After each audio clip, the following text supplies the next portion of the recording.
Algériens mal accueillis aux aéroports d'Orly et de Roissy ces derniers jours. Plusieurs témoignages évoquent des attentes interminables et des traitements, je cite, dégradants et discriminatoires de la part de la police de l'air et des frontières. Incidents qui ont pris des proportions invraisemblables, qui ont conduit hier à la convocation par les autorités de l'ambassadeur de France à Alger pour la deuxième fois en un peu plus d'un mois. Le voici, l'ambassadeur Stéphane Romatet. Il est à la une du quotidien El Khabar ce matin avec ce titre: la communauté algérienne est une ligne rouge, qui veut dire pas touche aux Algériens de France. La veille, le même journal s'en prenait à Bruno Retailleau, je cite, ministre de la haine contre l'Algérie. Retailleau encore à la une d'El Moudjahid, qui l'accuse de faire subir, vous allez le voir, un calvaire aux voyageurs algériens. Ce ministre est cynique, indigne.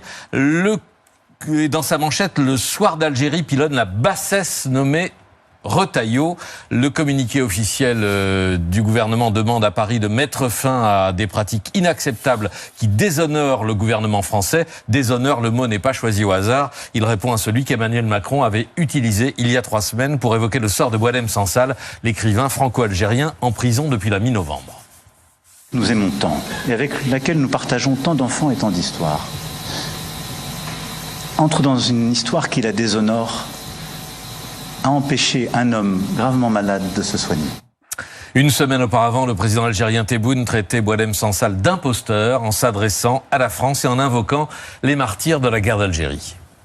Je me considère comme l'enfant de Mustapha Ben Boulaïd. Du colonel Amirouche, d'El Aouas, de Lotfi, de Boubagla, de tous les martyrs. Et vous m'envoyez aujourd'hui un imposteur qui ne connaît pas son identité, qui ne connaît pas son père et qui vient me dire que la moitié de l'Algérie appartient à un autre État.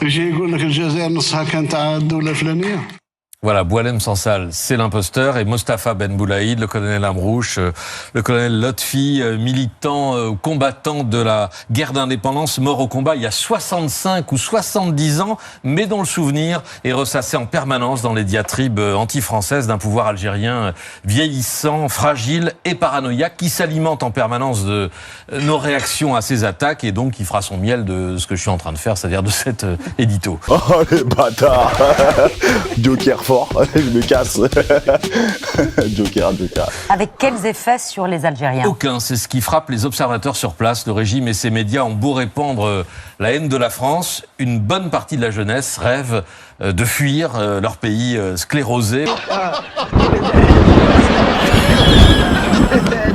Pour s'installer à l'étranger et si possible en France. Rappelons que 70% de la population a moins de 30 ans. C'est donc l'intérêt de la France de renouer avec Alger pour des raisons migratoires et d'essayer de recoller la vaisselle cassée. Mais comment faire? Voilà, alors il y a 2 écoles, c'est ce qu'on disait au sein même du gouvernement.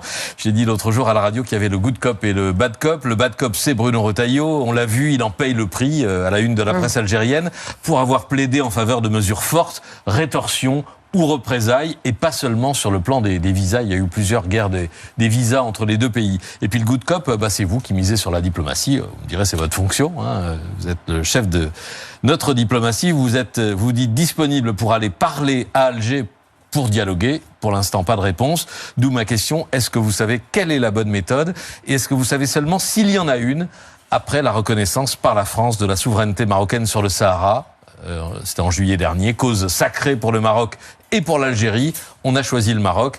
Ah ben, dis donc, elle est bonne celle-là. A-t-on la moindre chance de renouer avec l'Algérie?